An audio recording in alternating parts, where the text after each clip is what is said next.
Well, why is it that I say this example is nice? You probably don't think it's nice. You probably think it's more weird than nice, right? Representing these pictures as procedures which do complicated things with rectangles. So why is it nice? The reason it's nice is that once you've implemented the primitives in this way, the means of combination just fall out by implementing procedures. Let me show you what I mean. Suppose we want to implement beside. Right, so I'd like to, suppose I've got a picture. Let's call it P1. P1 is going to be, and now remember what a picture really is. It's a thing that if you hand it some rectangle, it'll cause an image to be drawn in whatever rectangle you hand it. And suppose P2 is some other picture, and you hand that a rectangle, and whatever rectangle you hand it, it draws some picture. And now, if I'd like to implement beside of P1 and P2 with the scale factor A, well, what does that have to be? That's got to be a picture. It's got to be a thing that you handed a rectangle and it draws something in that rectangle. So if you hand beside this rectangle, let's hand it a rectangle. Well, what's it going to do? It's going to take this rectangle and split it into two at a ratio of A and 1 minus A. And I'll say, oh, sure, now I've got two rectangles.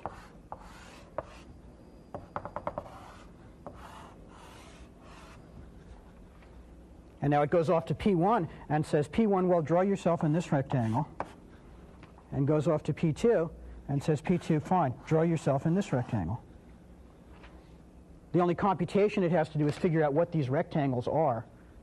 Remember, a rectangle is specified by an origin and a horizontal vector and a vertical vector, so it's got to figure out what these things are. So for this first rectangle, the origin turns out to be the origin of the original rectangle. And the vertical vector is the same as the vertical vector of the original rectangle. The horizontal vector is the horizontal vector of the original rectangle scaled by A, and that's the first rectangle. The second rectangle, the origin is the original origin plus that horizontal vector scaled by A. The horizontal vector of the second rectangle is the rest of the horizontal vector of the first one, right, which is 1 minus A times the original H, and the vertical vector is still V. But basically, it goes and constructs these two rectangles, and the important point is, having constructed the rectangles, it says, okay, P1, you draw yourself in there, and P2, you draw yourself in there, and that's all beside has to do. Right, let's look at that piece of code. Right? Beside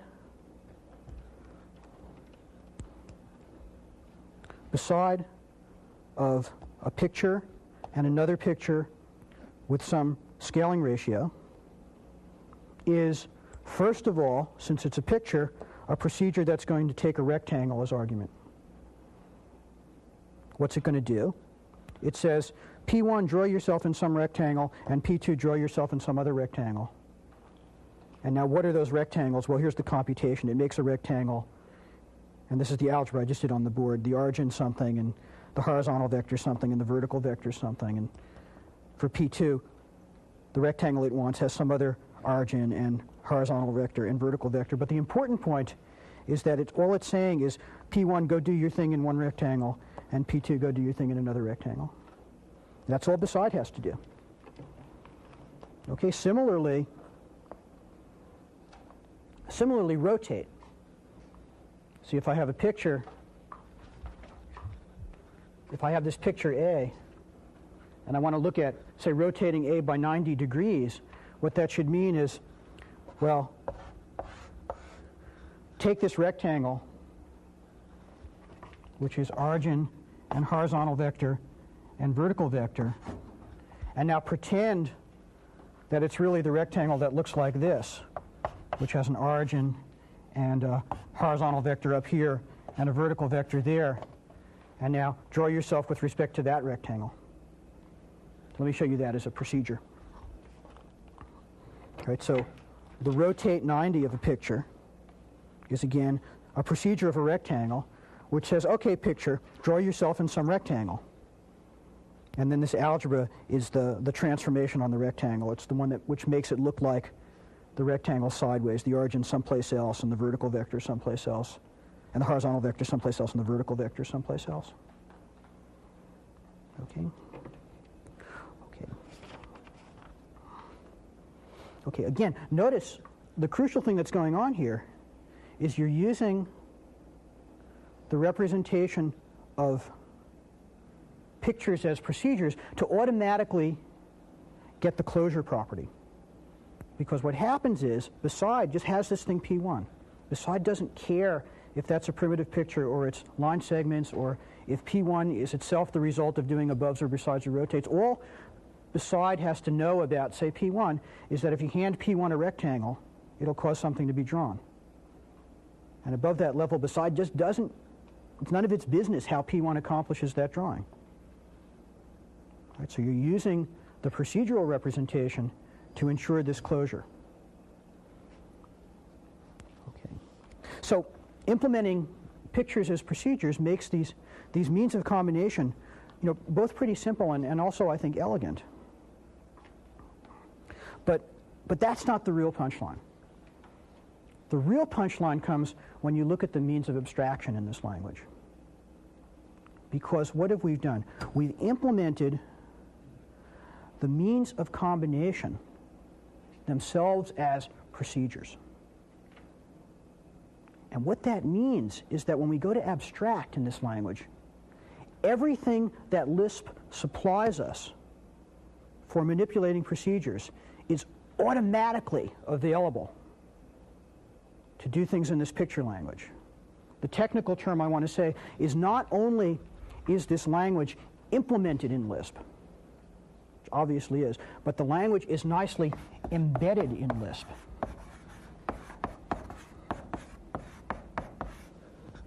And what I mean is, by embedding the language in this way, all the power of Lisp is automatically available as an extension to whatever you want to do.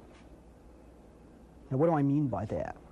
Example. See, suppose I want to make a thing that takes 4 pictures, right? A, B, C, and D, and makes a configuration that looks like this.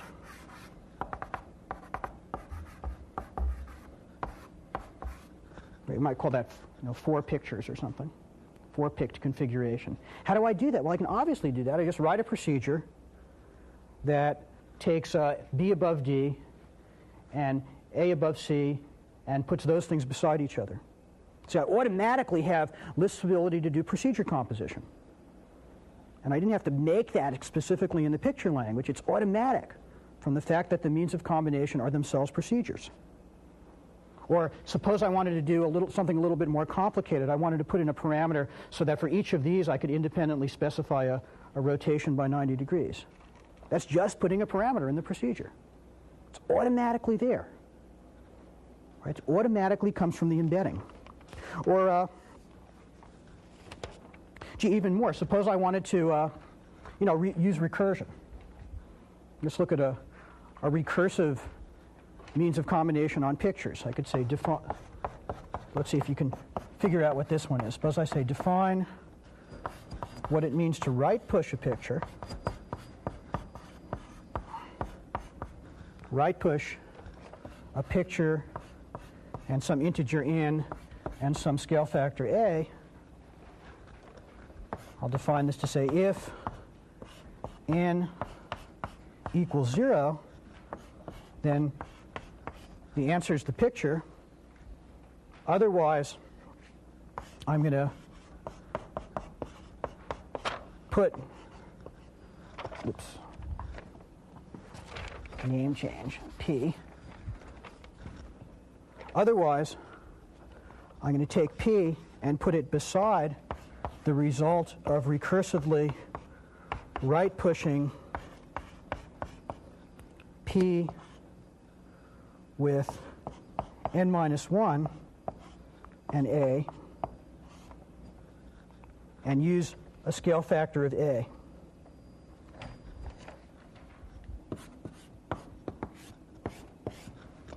Okay, so if n0, it's P. Otherwise, I put P with the scale factor of A. I'm sorry I didn't align this right.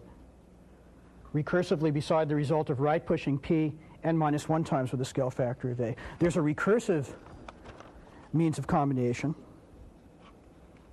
What does that look like? Well, here's what it looks like. There's George. Right, there's George right pushed against himself twice with a scale factor of 0.75. Okay, where'd that come from? How did I get all this fancy recursion? The answer is just automatic. Absolutely automatic. Since these are procedures, the embedding says, well, sure, I can define recursive procedures. I didn't have to arrange that. And of course, we can do more complicated things. The same sort, I could make something that does an up push, right? That sort of goes like this, by recursively putting something above. Or I could make something that sort of was this scheme. I might start out with a picture and then sort of recursively both push it beside and above. And that might put something there. And then up here I put the same recursive thing. And I might end up with something like this. Right, so there's a procedure that's a little bit more complicated than right push, but not much. I just do an above and a beside rather than just a beside. Okay.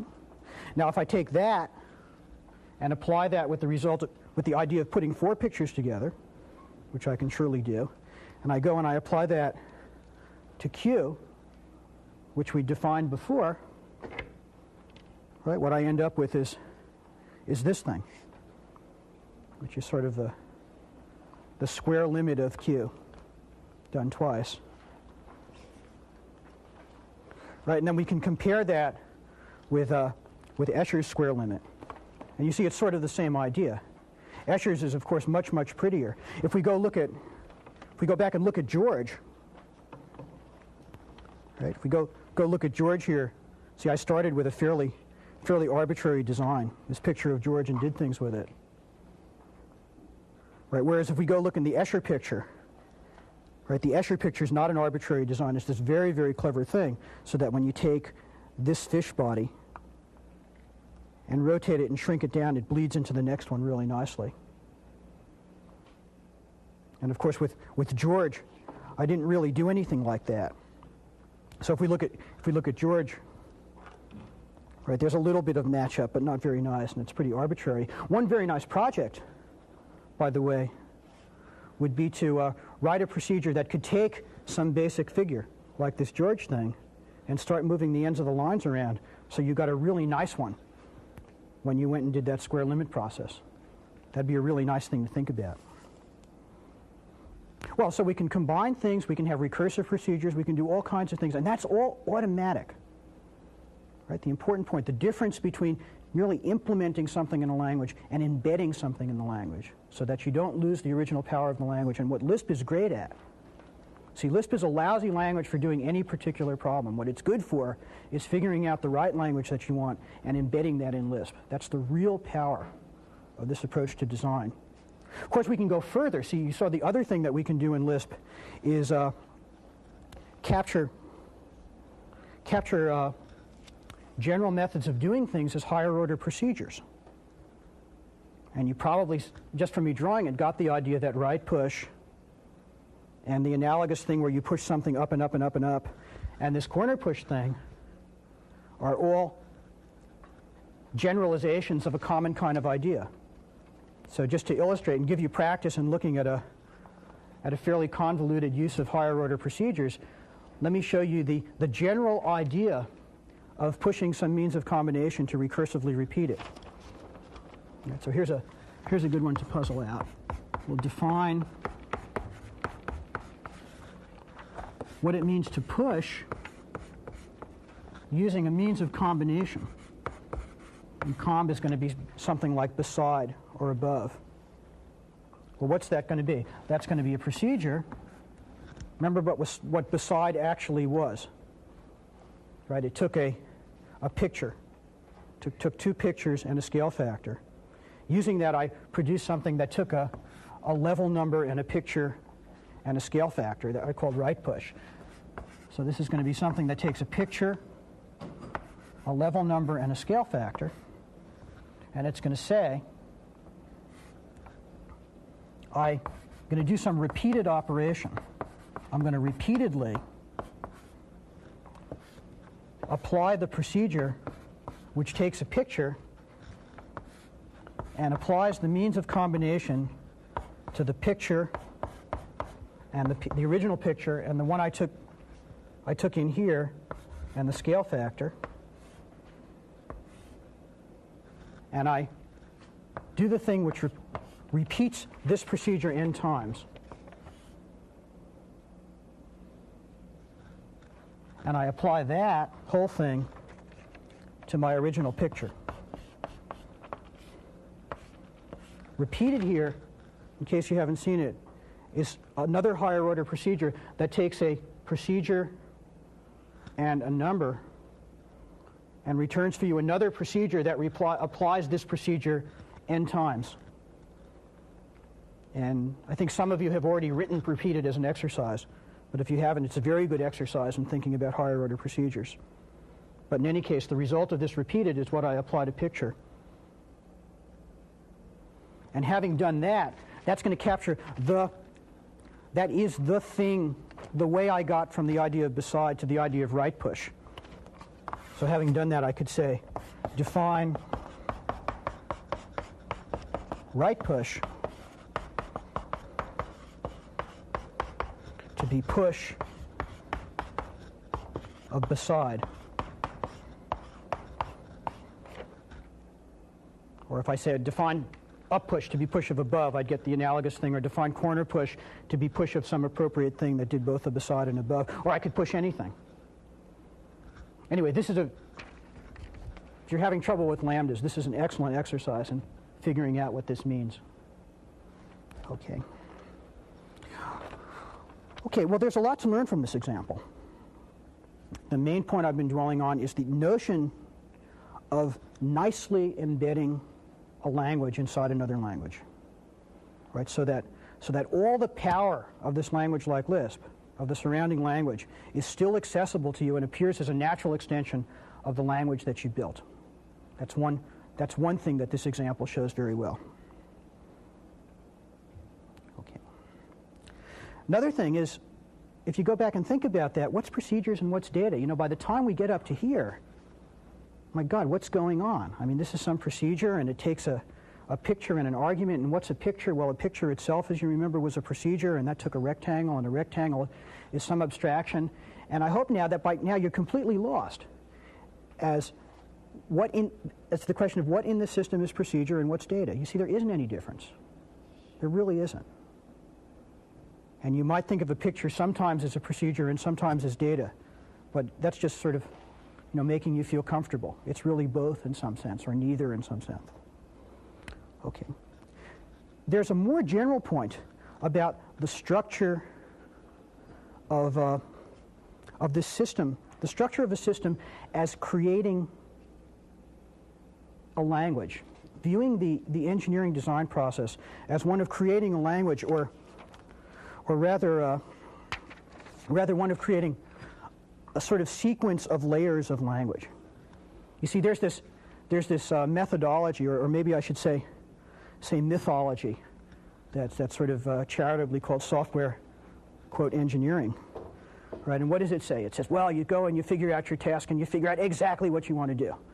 And then once you figure out exactly what you want to do, you find out that it breaks out into 3 subtasks. So you go and you start working on, and you work on this subtask and you figure out exactly what that is, and you find out that that breaks down into 3 subtasks, and you specify them completely, and you go and you work on those 2, and you work on this sub one, and you specify that exactly, and then finally when you're done, you come back way up here, and you work on your second subtask and specify that out and work it out, and then you end up at the end with this beautiful edifice, right? You end up with a marvelous tree that where you've broken your task into subtasks and broken each of these into subtasks and broken those into subtasks. Right? And each of these nodes is exactly and precisely defined to do the wonderful, beautiful task to make it fit into the whole edifice. Right? That's this mythology. See, only a computer scientist could possibly believe that you build a complex system like that. Right? Contrast that with this Henderson example. It didn't work like that. What happened was that there was a sequence of layers of language. What happened? There was a layer of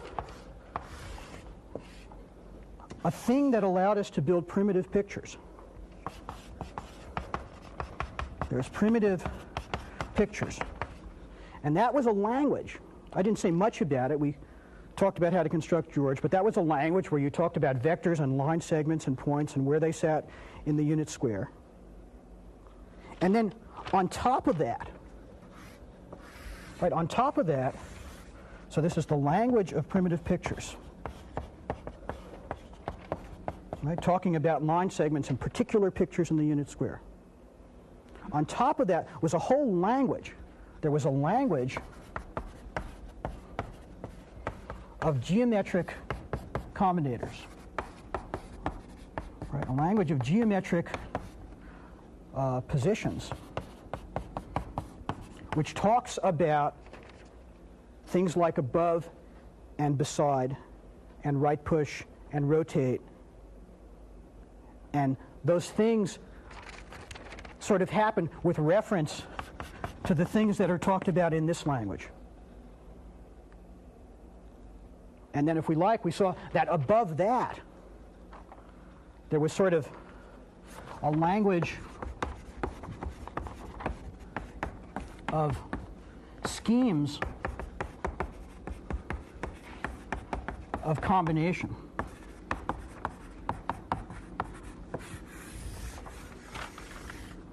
For example, push, which talked about repeatedly doing something over with a scale factor.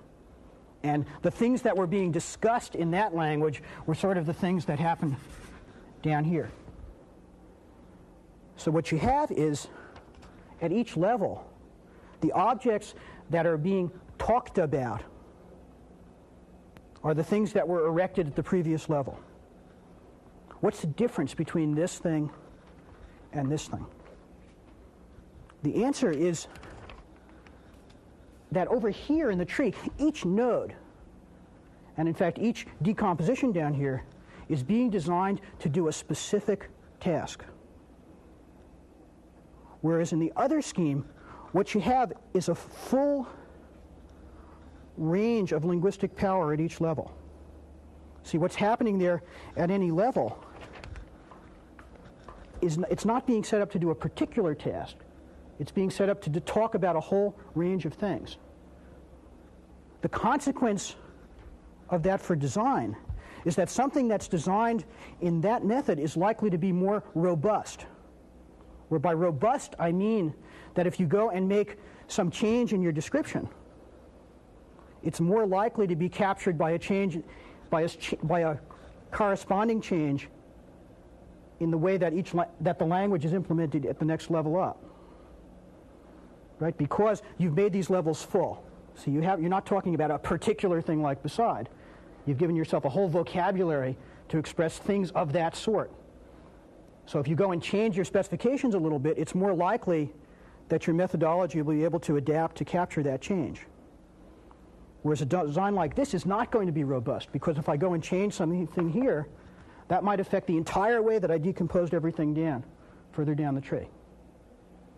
Right? It's a very big difference in outlook in decomposition, levels of language, rather than sort of a strict hierarchy.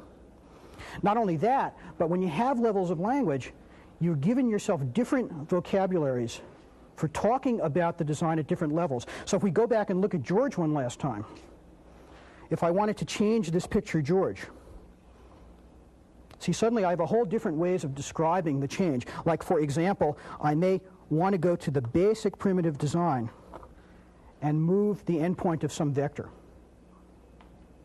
That's a change that I would discuss at the lowest level. I would say the endpoint's somewhere else. Or I might come up and say, well, the next thing I wanted to do, this little replicated element, I might want to do by something else. I might want to put a scale factor in that beside. That's a change that I would discuss at the next level of design, the level of combinators. Or I might want to say, I might want to change the basic way that I took this pattern and made some recursive decomposition, maybe not bleeding out toward the corners or something else. That would be a change that I would discuss at the highest level. And because I've structured the system this way, I have all these vocabularies for talking about change in different ways and a lot of flexibility to decide which one's appropriate.